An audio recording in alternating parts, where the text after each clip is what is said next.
Topic here is abortion, day 2 to 3, probably day 3. Anyway, what I want you to do is think about these tasks here. As it says, task 1 on a sheet of paper, you want to have your answer to these tasks. All right, so I guess this would be for the first one. As a woman or man from the early 1900s, would you? So now it's asking you these particular situations here.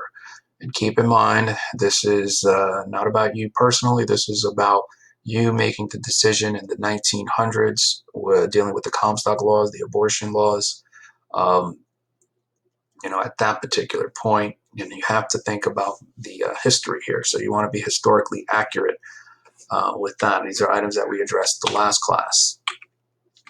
All right, so if you haven't noticed, there definitely seems to be a lot of people in the United States historically and even present day that definitely are not for abortion. So here I did a search for the Army of God. The Army of God is a terrorist organization that believes they are doing God's work by preventing abortions. Eric Rudolph, not somebody who was a member of that group, but definitely somebody who has engaged in an act of terrorism, thinking that he is defending the unborn. So Eric Rudolph, if you are not familiar, he was responsible for the Olympic Park bombing in 1996. And this is an excerpt from the Army of God's website. Notice how they have put Margaret Sanger on their site, and they definitely seem to make her out to be a villain. And again, the Army of God's goal is to, protect the unborn. Here you see some more stuff from the Army of God. And let's take a look at this line. Mr. President, if you want to get rid of terrorism in the world, I beseech you, start right here. Rid our country of terrorists who slaughter over 4,500 innocent babies every day, just like the terrorists of the World Trade Center. This is interesting because if you look at the 1990s, there were numerous acts of terrorism in the name of the Army of God and like-minded individuals for the defense of the unborn. These people were bombing abortion clinics. These people were killing abortion doctors. And their argument was, if you are taking the life, we can spill your blood. So here, there's an argument about 9/11, and they're saying here that, if you're concerned about terrorism, what about the terrorists performed by abortion doctors? The fact that you have a Roe v. Wade pass and the federal government is allowing abortions to take place, you're guilty. And if you're guilty, we're justified in committing acts of terrorism in defense of the unborn. So here we have a preamble for this organization here. Let's see. There are a small number of Americans. A wide range of pro-choice, pro-abortion, pro-life positions have offered public statements condemning such use. Human beings are not free to take the lives of others, for those lives belong to God. Now, keep in mind, they are arguing here that they can kill abortion doctors and people connected to the federal government because the federal government allows abortions to take place. So I know this might read weird where it says our human beings are not free to take the lives of others. They're saying that human beings, like the abortion doctor, is the human being, and you don't have the freedom to take the life of the unborn. Think about the definition of quickening here. Those lives belong to God. So these individuals are arguing that they can protect human life, the unborn, and that they, are working on the orders of God. God's intentions for sexuality were heeded. Abortions happen because unwanted pregnancies happen. Unwanted pregnancies happen most of the time because of the sexual activity outside of marriage. So notice the link to marriage, which was addressed in some of the other screencasts, the role of the family. These individuals are definitely on that argument that, religion and family, these are good values. And if you are making the right choices in your life, then they're okay. That's why I wanted you to review these terms, or I mentioned them before with regard to quickening. They're arguing that the unborn is a life. I'm not disputing that. I'm just saying like they're taking this in an interesting direction where they're saying that the unborn, they're protecting the blood of the unborn. So we've talked about some of these people before. Anthony Comstock, working on behalf of the government to control abortion and the distribution of materials, talking about, birth reproduction. And then the people who fought against him to try to, give women options in life.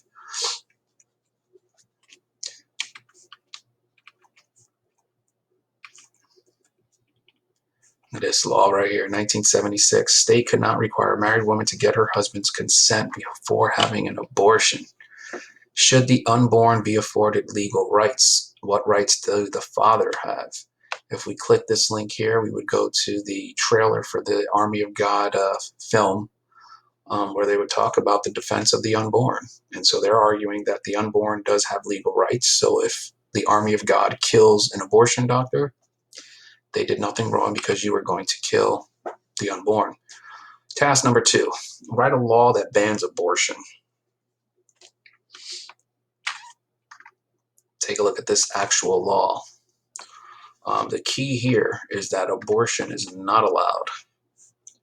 If any person administers medicine, drug, or a substance, whatever, or use an instrument with the intent to destroy such a child, but now they have this loophole. In the case of the death of such child or the mother, be deemed guilty of manslaughter. So if I'm performing this procedure and let's say the unborn is dead, let's say the mother's life is in danger, I am not guilty.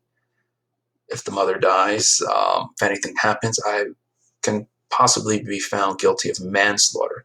And again, as a doctor, this is going to put me in a position where maybe I don't even want to perform a procedure on anybody. Notice how I put quickening. When does life begin is rooted in the language of the terms. The therapeutic option, that's if the woman's life was threatened. Task 4, how could the doctor perform abortions legally under the therapeutic exception loophole? Is it possible for the doctor to just say all the time, well, her life was threatened, and just perform the procedures? I guess that's the issue of question here. All right. Gray area is left up to the doctor to decide, but would have to prove that a practitioner intended to end the life of a child. Again, we're looking at the issue here of, what's the circumstance? Is the woman's life threatened? Is there a gray area? The police show up, you're mid-abortion, and your argument is, I have to save the woman's life. You're performing the procedure, the police show up, the unborn was dead inside of her. I'm doing nothing but removing. Police show up, child was psychologically damaged her, so I employed the therapeutic option. Does that work? Can the woman just say, I'm going to psychologically be damaged if I have this child? Is that going to count as evidence for the therapeutic exception? So think here about what the law is saying. Abortion is not allowed. However, it can happen under these conditions. And are these conditions valid for the doctor to be found not guilty? That is the task here. As a doctor, you risk license, reputation, and jail. Like if you have a reputation of constantly performing these procedures, maybe you lose your license, maybe your reputation is on the line, and that's going to act as a deterrent. Ads are indirectly suggesting treatment for sexually transmitted disease and this ending with pregnancy. So what we're looking at here are ads. As it says up here, most prominent physicians and surgeons throughout the world.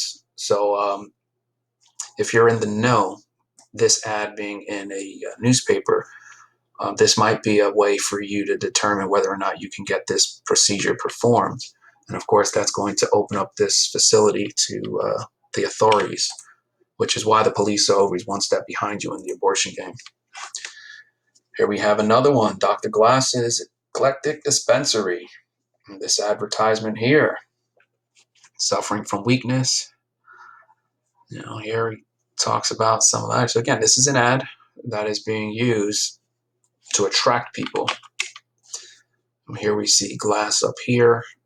The woman died, and this guy is being charged with manslaughter. C.G. Glass is a reference to this individual here. So again, we did this already in class. These are all of the doctors that are being taken to court for, performing these particular procedures. The question here, whether or not these women are heroes, I guess I'll leave that up to you. But think about the question once again, as a woman living in this time period, knowing you run the risk of all of these things happening, what option would you pick? And what does that say about control, indirect control? What if you're the doctor? Do you honor the request, refuse, or suggest the woman gets married, then get the abortion? Like again, these are the laws and the society is putting people in a position where it's probably not in their best interest. So maybe the doctor just says, "I'll just refuse this. I'm not even going to bother. It's too problematic." How are laws in society controlling sexual choices of women? That is another question you could think about. Put it in your notes.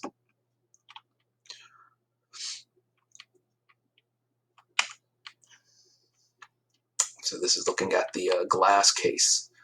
So in the Glass case, this is the first abortion case. Guy's being charged with manslaughter. The woman in question here dies. This guy's performing these procedures using herbal remedies. That's why I used this particular image here before. It's argument. She's 7 months pregnant. She was carrying a dead child. Now, what about him arguing that she died of some other cause? Is she dying from the fever or is she dying from the procedure? That kind of rhymes. Do you find the defendant Glass guilty of manslaughter? Tally your group's responses. They're arguing that she died of inflammation. So now it looks like here that the doctors are saying, yes, this individual did something to her. It was not a result of her having a fever. It was a result of what this individual performed on her. Should the government crack down on doctors? That is the question here. And now the last item, I believe, is what is this issue about? So I want you to pick one here. What is this an issue about? Think about Ida Cradock talking about the wedding night. Close the door. She leaves her suicide note. Think about all of the choices controlling women.